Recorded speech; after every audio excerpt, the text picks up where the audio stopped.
मन्यु को चक्रव्यूह भेदने की सारी कला मां के गर्भ में ही सीखने का अवसर मिल गया था। प्रहलाद 5 साल से कम उम्र के अंदर सारे शास्त्र सीख गए थे। होलिका का दहन हो गया, लेकिन प्रहलाद का दहन नहीं हुआ। होलिका जिसको आग में ना जलने का वरदान था, वो भी जल गई। पेरेंट्स वो पहले they are first looking glass of their children. So to be in your child's memory, बच्चों की मेमोरी में रहने के लिए आपको उनके जीवन में रहना पड़ेगा। सबसे पहले कितने भी झगड़े हो माता पिता के आपस में निपटा देने चाहिए। पेरेंटिंग है, मदरिंग फादरिंग नहीं है। मदर अकेले फादर अकेले नहीं, पेरेंटिंग पेरेंटिंग दोनों चाहिए है। नुकसान बड़ा हो जाता है, वरना 1 साल तक बोलना और चलना सिखाते हो छोटे बच्चे को। आप 1 साल तक उसको बोलना चलना सिखाते हो, बोलो बोलो बेटा बोलो, सीखता है। और उसके बाद आगे कई साल तक आप उसको बोलते हो चुप बैठो चुप बैठो चुप बैठो चुप बैठो। बोलना भी बंद, चलना भी बंद, चुप बैठो चुप बैठो चुप बैठो। तो क्यों सिखाया 1 साल तक बोलो चलो, अब बोल रहे हो चुप बैठो। बच्चों को ये मत सिखाओ कि वो क्या सोचे, ये सिखाओ कि वो कैसे सोचे। Because a badly parented child is a lost child. परवरिश की परख जो होगी ना आपकी, वो इस बात से होएगी कि बुढ़ापे में वो आपका कितना साथ देने वाले हैं। खराब परवरिश के कारण उसके सोशल स्किल वो खत्म हो जाते हैं, अनरिलायबल हो जाता है, अनस्टेबल केयरलेस बच्चा होता है, आर्ग्यूमेंटेटिव होता है। आपका बच्चा रिजिड हो गया, जिद्दी है, रूड है, इनडिसिप्लिन्ड है, एंटी सोशल बिहेवियर हो रहा है, उसका अकेलापन महसूस करता है, कभी कभी पेसिमिस्टिक है, सेल्फ डिफीटिंग थॉट्स आते हैं, सीक्रेटिव है, बताता नहीं बातें अपनी, छुपाता है आपसे, सब कुछ छुपाता है, आपको दोस्त नहीं समझता, उसके अंदर फियर ऑफ फेलियर है। ये सब क्यों है? अगर आपकी पेरेंटिंग कमजोर है तो यही नुकसान होंगे। बच्चे बड़ों की बात सुनने में अच्छे नहीं होते, वो बड़ों को कॉपी करने में ज्यादा अच्छे होते हैं। भगवद गीता में कृष्ण ने कहा यद यद आचरति श्रेष्ठ तत्तद एव तरुजना। यद यद तत्तद, जैसा जैसा वैसा वैसा। मेरी बात समझिएगा, जैसा जैसा फादर कहेगा वैसा वैसा बच्चा नहीं करेगा, पर जैसा जैसा फादर करेगा वैसा वैसा बच्चा अपने आप करेगा। क्या मतलब हुआ? अगर आप बोलोगे तो नहीं मानेगा, आप करोगे तो अपने आप करेगा। इसका मतलब बच्चे कॉपी करना जानते, सुनना नहीं जानते। आप उन्हें इंस्ट्रक्शन मत दो, इंस्पिरेशन क्रिएट करो, वो अपने आप करेंगे। जैसा जैसा लीडर कहेगा वैसा वैसा फॉलोअर नहीं करेगा, लेकिन जैसा जैसा लीडर करेगा वैसा वैसा फॉलोअर अपने आप करेगा। और यही माता पिता और बच्चों के साथ भी होता है। एक बात समझिए कि greatest mark of parent is how they treat their child when no one is looking. जब कोई नहीं देख रहा हो, आप अपने बच्चों को कैसे डील करते हैं। 3 F याद रखिएगा। फर्म रहिए बच्चों के साथ, जो काम की बात है उस पर टिके रहिए, फेयर रहिए, जबरदस्ती सजा मत दीजिए, और फ्रेंडली भी रहिए, ताकि कभी सजा देनी भी पड़ जाए तो मित्रवत व्यवहार बना रहे आपका उसके साथ में। टेक्निकली ना 4 प्रकार के माता पिता होते हैं, मेरी बात को समझना। एक होते हैं अथॉरिटेरियन, जैसा बोला वैसा कर, जितना बोला उतना कर, ये अथॉरिटी है। एक होता है डेमोक्रेटिक, मिल बांट करके बात करते हैं, बच्चों की सुनते हैं। पहले के ज़माने में अथॉरिटेरियन चलता था, आजकल डेमोक्रेटिक ज़्यादा ठीक रहता है। डेमोक्रेटिक मतलब बच्चों को इन्वॉल्व करें, उनको इन्फॉर्म ना करें, बच्चों के साथ मिलकर चर्चा करें, उनके साथ समय बिताएं, उनकी भी सुने अपनी भी सुनाएं। और एक और होते हैं परमिसिव, तेरा जो मन करता है कर ले, उसको जो चाहिए उसको दिला दिया, उसको जैसा गिफ्ट चाहिए उसको वैसा दे दिया, जो गाड़ी बाइक मांगता तुरंत दे दिया, जो मोबाइल चाहिए तुरंत दे दिया। परमिसिव, कोई मतलब ही नहीं है। लेकिन इससे भी ज़्यादा खराब है निग्लेक्टफुल, अनइन्वॉल्व। वो क्या है? बच्चा क्या कर रहा है, किससे दोस्ती कर रहा है, किसके साथ उठता बैठता है, कोई जानकारी नहीं है। कंप्लीटली नेग्लेक्ट कर रहे हैं। आप कौन है? अथॉरिटेरियन है, जितना बोला उतना कर। डेमोक्रेटिक है, मिल बांट के रिश्ता बनाते हैं। परमिसिव है, जो करना है कर। नेग्लेक्टफुल, पता ही नहीं है कि क्या कर रहा है वो। तो 4 में से सबसे अच्छा है डेमोक्रेटिक पेरेंट होना। बिकॉज आप नहीं तो बच्चा बर्बाद हो जाता है, वो झूठ बोलना शुरू कर देता है। और अगर वो ज्यादा झूठ बोल रहा है, इसका मतलब आपने बहुत रिएक्ट किया था उसकी पुरानी गलतियों के ऊपर, और फिर वो सीक्रेटिव हो जाता है और अपनी बातें नहीं बताता। मैदान में हारा हुआ इंसान तो जीत सकता है, लेकिन मन से हारा हुआ इंसान कभी नहीं जीत सकता। तो मन से ना हारे बच्चा। अब सुनिए पेरेंटिंग के असली टिप्स। पहला टिप, इनकरेज करिए अपने बच्चे को, वो बचपन से इनोवेटिव थॉट प्रोसेस बिल्ड करें। उसको ऐसे प्रश्न पूछिए कि वो इनोवेशन बिल्ड कर सके। दूसरा, उसके साथ बैठ के किताबें पढ़िए और अच्छे वीडियोस देखिए। ये नहीं उसको बता दिया, उसके साथ बैठिए, खुद भी पढ़िए, चर्चा करिए उसके साथ में। तीसरा, कुछ क्वेश्चनिंग का आपस में फॉर्मेट बिल्ड करिए, म्यूचुअल क्वेश्चनिंग। कुछ वो आपसे पूछे, कुछ आप उससे पूछो, और खास तौर से आप उससे पूछो, वो आंसर करे, ज्यादा बोलेगा, रिलेशनशिप बनेगा।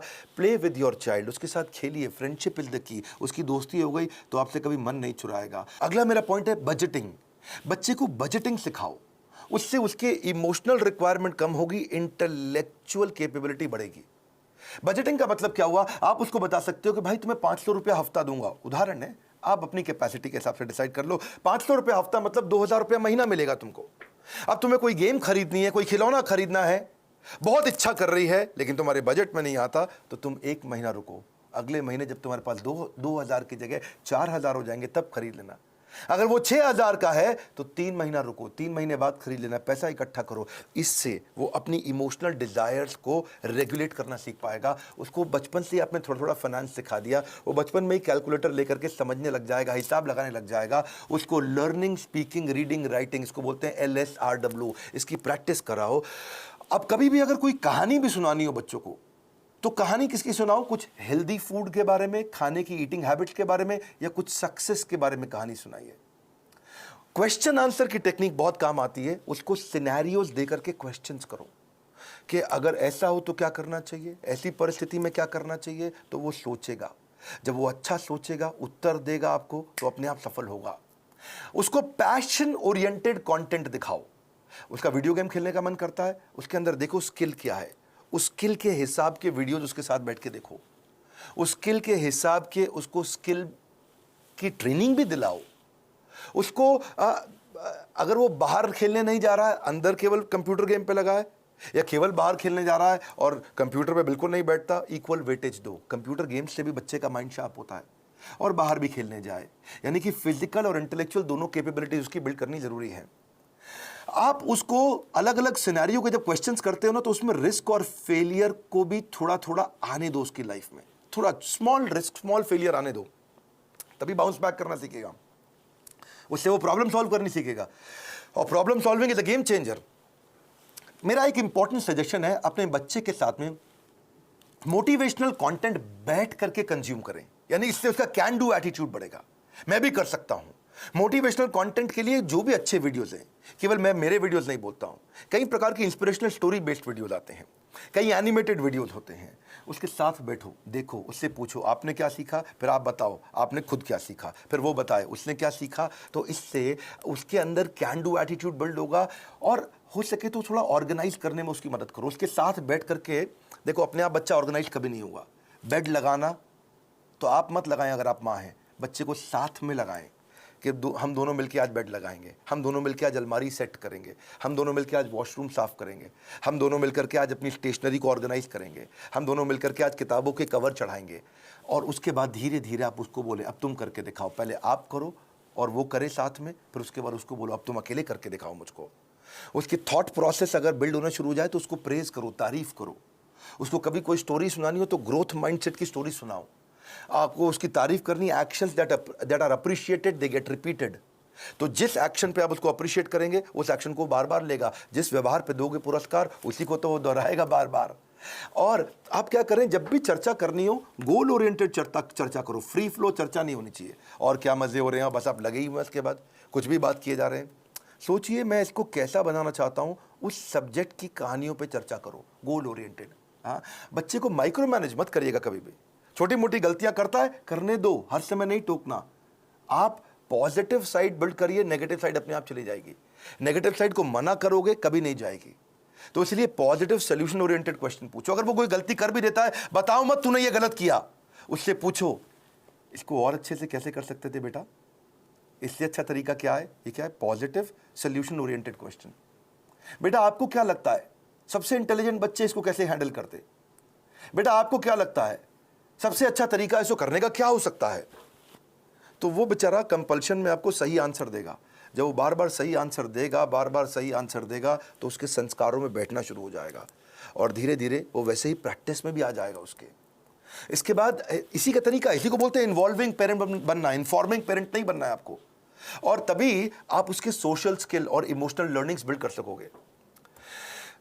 जो मैंने बजटिंग बताया था, मुझको याद आया, इससे उसकी इमोशनल ग्रेटिफिकेशन को आप डिले भी कर सकते हो। इमोशनल ग्रेटिफिकेशन डिले होगी तो बच्चा कहां से कहां पहुंच जाएगा। आप रूटीन बनाने का प्रैक्टिस करिए, पहले खुद का रूटीन बनाइए, तभी बच्चे का बनेगा। ये नहीं कि आप आजकल वर्क फ्रॉम होम में बिस्तरे पे पड़े हुए हैं तो बच्चा भी ऐसे ही लेटा रहेगा, बैठेगा, अपनी क्लास नहीं अटेंड करेगा वो। तो और क्योंकि आप स्ट्रगल करते हो रूटीन फॉलो करने में, और वो भी ये स्ट्रगल करने लग गया, तो पूरा परिवार आगे बढ़ेगा, इंप्रूव करेगा। उसको अगर और स्टोरी सुनानी हो, जैसे मैं स्टोरी की बात बार बार कर रहा हूं, तो डिसिप्लिन की स्टोरी सुनाओ। और अगर वो डिसिप्लिन नहीं है तो चिल्लाओ मत, डिसिप्लिन की कहानी सुनाओ।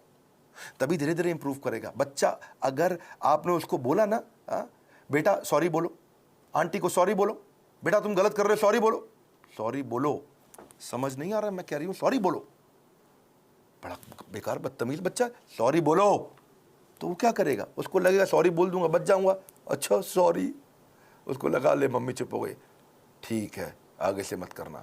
अब वो चला गया, उसको लगा देखो जल्दी बच के निकल गया मैं, सॉरी बोलो सॉरी बोलो सॉरी बोलो, कुछ नहीं होगा, सॉरी सोचो, सॉरी सोचो। डीलिंग ठीक नहीं करनी है, फीलिंग ठीक करनी है, कंटेंट ठीक नहीं करना है, इंटेंट ठीक करना है। फ्रूट्स बाद में मिलेंगे, पहले रूट्स चाहिए आपको। तो डिसिप्लिन की स्टोरी सुनाइए उसको, ताकि वो थॉट प्रोसेस बिल्ड हो जाए। पब्लिक में उसकी बेइज्जती कभी मत करो, आपको पब्लिक में उसकी तारीफ करो, बेइज्जती कभी करनी है या बेइज्जती मतलब थोड़ा करेक्शन भी देना है तो प्राइवेट में करो, अकेले में करो। क्योंकि कंपेयर, कंप्लेन, क्रिटिसाइज ये कैंसर है, रिकॉग्नाइज, रिफॉर्म, रेक्टिफाई यही उसको ग्रोथ देगा। बात समझिए कि आप उसका नेचर बदल ही नहीं सकते, आपको नेचर बिल्ड करना है, नेचर बदलना नहीं है, नेचर डेवलप करना है आपको। कभी परेशान हो तो उसको हग करो, उसको पॉजिटिव टच दो अपना, तभी बात बनेगी आपकी। उसको नए नए प्रकार के स्किल सेट सिखाओ। आजकल तो कोडिंग बचपन से बच्चों को सिखा रहे हैं, 5 साल का बच्चा भी आजकल मोबाइल ऐप बनाने की तैयारी कर रहा है। Code academy, white hat junior, code monkey, code Avengers, ये बहुत सारे अपॉर्चुनिटीज है जहां से आप बच्चे को कोडिंग सिखा सकते हैं। उसकी सेल्फ एस्टीम की बकेट को आप भर पाओगे इससे। एक्चुअली सेल्फ एस्टीम से याद आया, एक होता है इमोशनल कप। हर बच्चे का एक इमोशनल कप होता है, इसको ऐसे समझो। जिस बच्चे का इमोशनल कप खाली हो जाता है वो बच्चा बहुत गलत डायरेक्शन में जाता है, जिसका इमोशनल कप भरा होता है वो हाई सेल्फ एस्टीम के साथ ठीक आगे चलता है। इसके लिए आपको love, affection, sense of security और अटेंशन देना पड़ेगा, उसका इमोशनल कप भरा रहे। अगर आपने उसके साथ खेले, फ्रेंडशिप किया, क्वालिटी टाइम दिया और प्रेम किया, उसको प्रेज किया, अप्रिशिएट किया, उसका कप भरा रहेगा।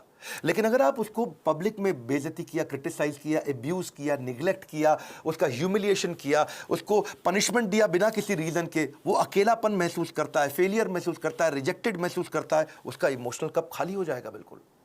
और फिर वो इमोशनल कप भरने के लिए कहीं बाहर जाएगा, किसी और के पास जाएगा, गलत दोस्तों के पास जाएगा, गलत जगह पे जाएगा, गलत वेबसाइट्स खोलेगा, वो लोगों से अपने इमोशनल कप को भरने के लिए खींचेगा तरीके, मिसबिहेव करेगा अटेंशन गेन करने के लिए, मैनिपुलेट करेगा, जेलसी हो जाएगी उसको दूसरों को देख के। आइसबर्ग देखा है आपने? आइसबर्ग को समझो आप, इससे समझ आएगी आपको बात।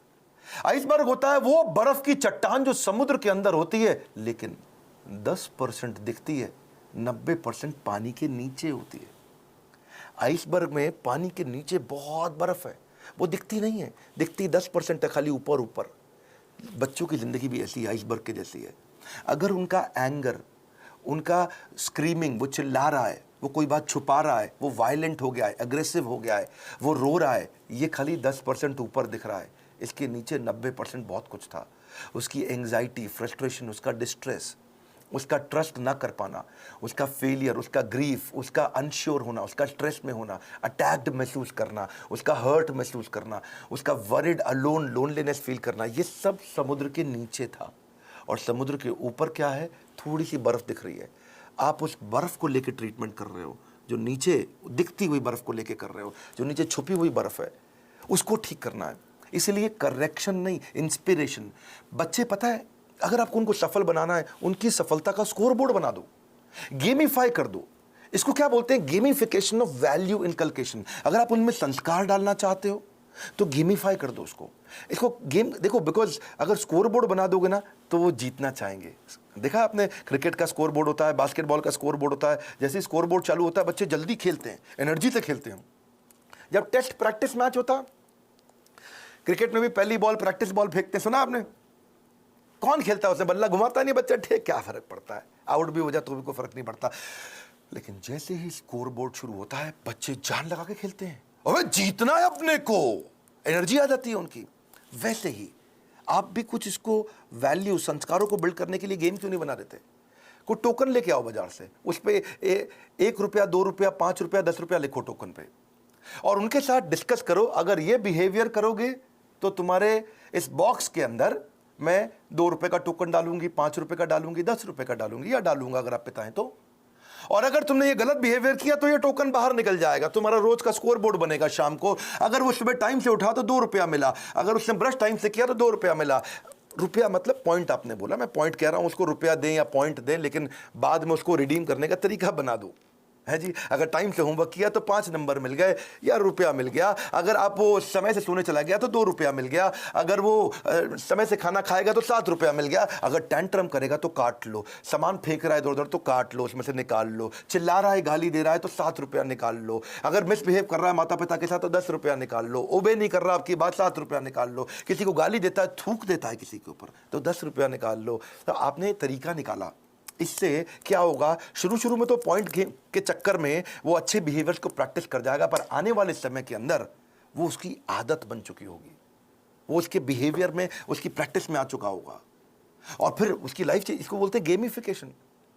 बच्चे को अकेला मत छोड़ो, इतना बच्चों के आंसू ना कड़वे होते हैं, उन्हें मीठा करना है आपको, उसकी जिज्ञासा गहरी होती है, उसको शांत करना है, उसका दुख बहुत तीव्र होता है, इससे उससे ले लो, उसका हृदय कोमल है, उसे कठोर मत बनाओ। Your children will become what you are, so be what you want them to be. बड़ी सिंपल सी बात है भैया, अगर आप दोनों का आपस में झगड़ा भी है पति पत्नी का, बच्चों के लिए सुलझा लो, आओ साथ में बैठो, बात करो, प्यार करो दूसरे को, ताकि बच्चे का जीवन सुरक्षित हो सके। ये फादरिंग नहीं है, मदरिंग नहीं है, ये पेरेंटिंग है। गलती किसी की भी हो, आप दोनों में से ईगो को साइड में रखो, बच्चे को और सिखाओ, आगे बढ़ाओ। हमने भी बच्चों के लिए बहुत प्रोग्राम्स बिल्ड किए हैं। मैंने बच्चों का एक प्रोग्राम एंटरप्रेन्योरशिप का लेकर के आए, जिसको हम बोलते हैं एवरीथिंग अबाउट एंटरप्रेन्योरशिप, और वो स्टूडेंट्स के लिए अर्ली एज से बच्चे सीखते हैं कि वो कैसे छोटा छोटा बिजनेस शुरू कर सकें, कैसे पहले 100 कस्टमर को अट्रैक्ट करें, कैसे वो अपनी सेल्फ कोचिंग डायरी बनाए, कैसे वो कंपटीशन को समझे, कैसे वो प्रोडक्टिव हो सके, कैसे वो अपनी कम कॉस्ट के अंदर बिजनेस शुरू करें, बिजनेस को प्लान कैसे करें, फाइनेंशियल डिसिप्लिन क्या होता है, कॉस्ट को कैसे ऑप्टिमाइज करते हो, low cost marketing, low cost branding क्या है, $0 मार्केटिंग क्या है, 60 सेकंड में सेल्स की पिच कैसे दे दी जाए, सेविंग्स को वेल्थ कैसे बनाए, कंपनी को शुरू कैसे करते हैं, कंपनी फॉर्मेशन का तरीका क्या है, 2-4 लोगों को अगर हायर भी करेगा शुरू में तो एफिशिएंसी कैसे बिल्ड करेगा, हाई परफॉर्मेंस कल्चर कैसे लेके आएगा, स्कोरबोर्ड अपने कैसे बनाएगा, एम्प्लॉइज को एंटरप्रेन्योर कैसे बनाएगा, कंज्यूमर इनसाइट क्या होती है, कस्टमर को कैसे समझेगा, प्रोडक्ट बनाने का तरीका क्या है। कम खर्चे में बिजनेस शुरू करने के सारे